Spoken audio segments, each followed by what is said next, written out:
नमस्कार, मैं अभिसार शर्मा। खुशियों की लहरें आई हैं, गली गली में छाई हैं। मोदी ने छोड़ी गद्दी, जनता की आंखों को भाई हैं। उठो यारो, झूमो जरा।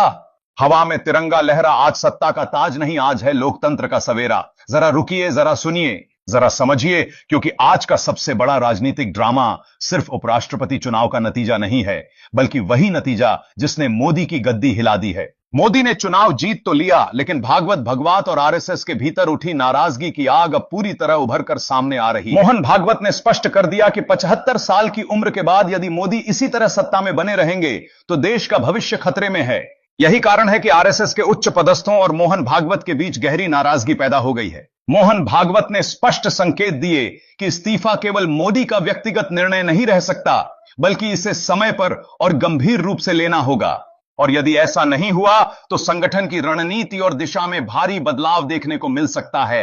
अमित शाह की भूमिका भी इसी ड्रामे का हिस्सा है। उन्होंने मोदी के समर्थन में हर संभव दबाव, हर फोन, हर क्रॉस वोटिंग की रणनीति अपनाई, लेकिन मोहन भागवत और आरएसएस की नाराजगी के सामने उनकी सारी चालें भी अब कमजोर पड़ रही हैं। मोदी की चुप्पी इस समय सबसे बड़ी चर्चा का विषय बन गई है। कोई नहीं जानता कि वह इस्तीफा देंगे या अपनी गद्दी पर टिके रहेंगे। इस्तीफे की खबरें और अफवाहें दलाल मीडिया में छा गई हैं, लेकिन मीडिया के सारे दावे और जयकारे अब खामोशी के पर्दे में दब गए हैं। वही मीडिया जो सुबह तक मोदी की हर चाल को नायकत्व और महाकाव्य बता रहा था, अब अपनी चुप्पी में गहरी बैठ गई है। राहुल गांधी ने इस पूरे खेल को न केवल ध्यान से देखा है, बल्कि अपनी रणनीति और चाल के माध्यम से स्थिति को और भी रोचक बना दिया है। उन्होंने मोदी के इस्तीफे की संभावना और आरएसएस मोहन भागवत की नाराजगी के बीच संतुलन बनाए रखा।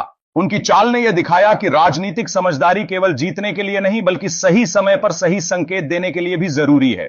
इस्तीफे की आहट मोदी और अमित शाह दोनों के लिए चिंता का विषय बन चुकी है। अब मोहन भागवत और आरएसएस के भीतर की नाराजगी धीरे धीरे खुलकर सामने आ रही है। उन्होंने साफ कहा है कि सत्ता का दुरुपयोग और उम्र का बहाना स्वीकार्य नहीं है। यदि मोदी ने इस्तीफा नहीं दिया तो संगठन में अगले कदम के लिए तैयारी शुरू हो चुकी है। यह सिर्फ एक राजनीतिक झटके का मामला नहीं, बल्कि देश की दिशा और सत्ता के केंद्र में बदलाव की शुरुआत है। दलाल मीडिया की तरफ से अब कोई बड़ा प्रचार नहीं, केवल सूखी खबरें और अफवाहें ही सामने आ रही हैं, क्योंकि अब सत्ता का खेल उनके नियंत्रण से बाहर निकल चुका है। इस राजनीतिक समीकरण में सबसे अहम सवाल यह है कि मोदी इस्तीफा देंगे या नहीं। अगर उन्होंने इस्तीफा दिया तो अमित शाह की भूमिका, आरएसएस की रणनीति और मोहन भागवत की नाराजगी के बीच नया राजनीतिक अध्याय खुल जाएगा। अगर नहीं दिया तो यह देखना होगा कि आरएसएस और मोहन भागवत किस तरह अपने संगठन और सत्ता केंद्र की ताकत का इस्तेमाल करते हैं। इस्तीफे का यह खेल केवल मोदी के लिए नहीं, बल्कि पूरी राजनीतिक प्रणाली और उनके सहयोगियों के लिए निर्णायक साबित होगा। तो दोस्तों, जरा रुकिए, जरा सुनिए, जरा समझिए, क्योंकि मोदी का इस्तीफा अब केवल खबर नहीं, बल्कि एक बड़ी राजनीतिक घटना बन चुका है कि मोदी, जो खुद को अजेय समझते थे और जिनके पीछे आरएसएस और पूरी सत्ता की मशीन खड़ी थी, उन्हें अब अपनी गद्दी छोड़ने के अलावा कोई चारा नहीं बचा। हां, आप सही सुन रहे हैं, मोदी का इस्तीफा अब सिर्फ संभावना नहीं, बल्कि एक यथार्थ बन चुका है।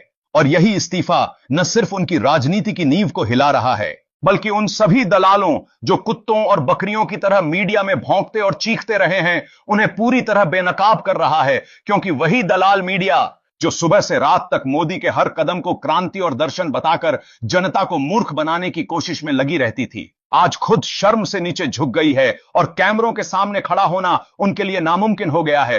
अब वही मीडिया जो सत्ता की थाली चाटने में कभी पीछे नहीं हटती थी, आज अपनी हिम्मत खो बैठी है। और राहुल गांधी की रणनीति ने इसे पूरी तरह उजागर कर दिया है, क्योंकि जनता अब समझ चुकी है कि असली शक्ति उनके हाथ में है और सत्ता के झूठ के आगे झुकने वाली मशीन अब कुछ नहीं कर सकती। इतना ही नहीं, मोहन भागवत, जो आरएसएस की दिशा और बीजेपी की नींव तय करते हैं, ने भी साफ कर दिया है कि अगर मोदी 75 साल की उम्र के बाद भी सत्ता में बने रहेंगे तो देश का भविष्य जोखिम में रहेगा।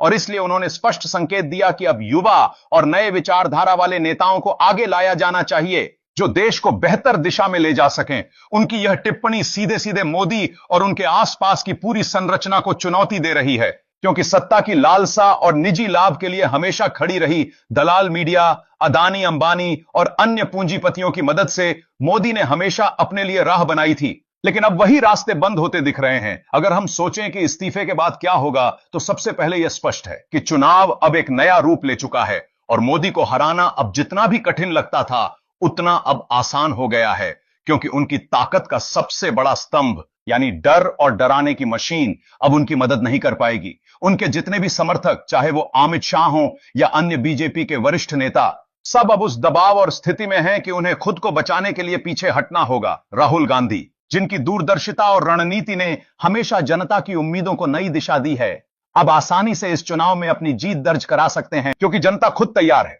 और उनके कदमों में ईमानदारी और सच्चाई की जो चमक है वही जनता को विश्वास दिला रही है। विचार कीजिए कि अगर मोदी इस्तीफा देते हैं तो दलाल मीडिया, जो कुत्तों की तरह भौंकते थे और बकरियों की तरह ममियाते थे, अब पूरी तरह से खोखले साबित होंगे। उनके लिए अब सिर्फ पीछे हटने और कैमरे के सामने चुप रहने का ही विकल्प रहेगा, क्योंकि जनता ने अब उनकी चालाकियों और झूठों को पहचान लिया है। वहीं अदानी और अंबानी जैसे पूंजीपति, जो हमेशा सत्ता के साथ गठबंधन में रहते हैं, अब देखेंगे कि उनकी सत्ता के जरिए बनाई गई छाया धीरे धीरे समाप्त हो रही है और उनके निवेश, उनके दबाव और उनके राजनीतिक गठबंधन अब जनता की सच्चाई और कानून के आगे कमजोर पड़ रहे हैं। और फिर आता है वास्तविक बदलाव का क्षण, जब राहुल गांधी चुनाव जीतते हैं। उनके नेतृत्व में एक नई ऊर्जा और नई सोच देश में आएगी। उनके विजयी कदमों से न सिर्फ भ्रष्टाचार के खिलाफ जनता में विश्वास बढ़ेगा, बल्कि उन नेताओं को भी सबक मिलेगा जिन्होंने सत्ता के माध्यम से अपने लिए निजी लाभ कमाया। अगर हम देखेंगे कि कौन कौन जेल जाएगा, तो सबसे पहले मोदी का नाम सामने आएगा, उसके बाद उनके करीबी और सत्ता की थाली चाटने वाले वरिष्ठ नेता।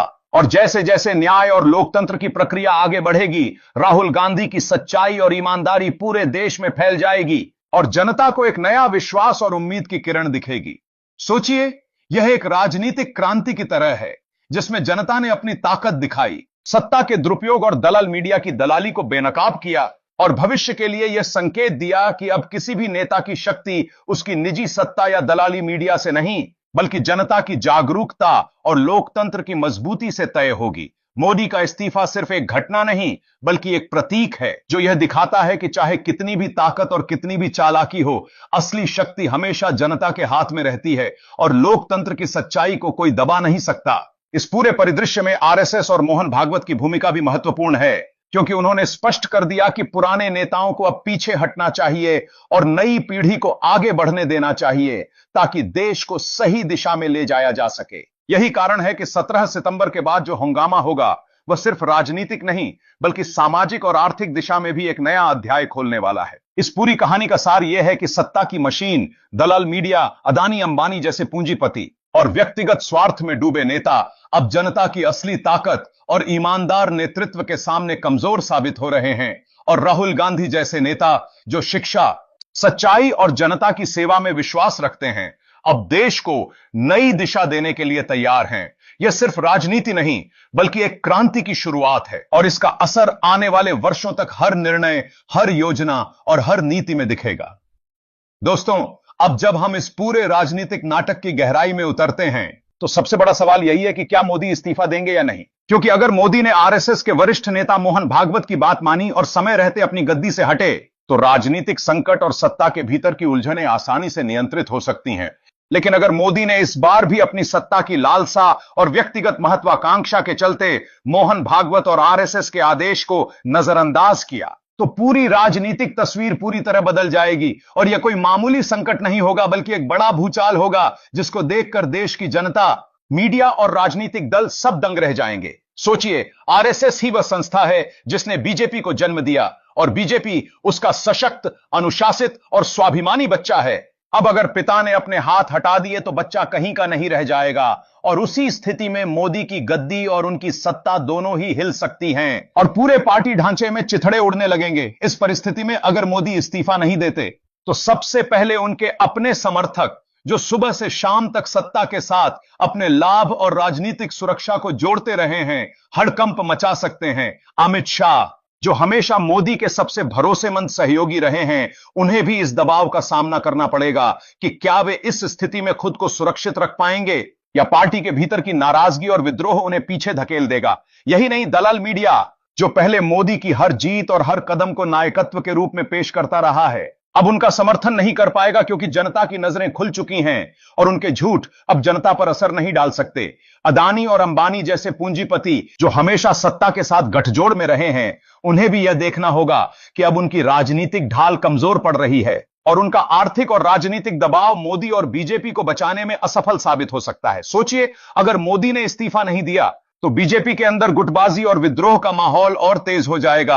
हर क्षेत्र और हर संगठन इकाई में नेताओं के बीच मतभेद उभरेंगे और पार्टी के वरिष्ठ नेता अपने अपने स्वार्थ और रणनीति के लिए खड़े होंगे। यही नहीं, आरएसएस और मोहन भागवत की नाराजगी पार्टी की रणनीति और दिशा को पूरी तरह बदल सकती है, क्योंकि उनकी चेतावनी यह साफ कर देती है कि अब युवा और नए विचारधारा वाले नेताओं को आगे बढ़ाना जरूरी है।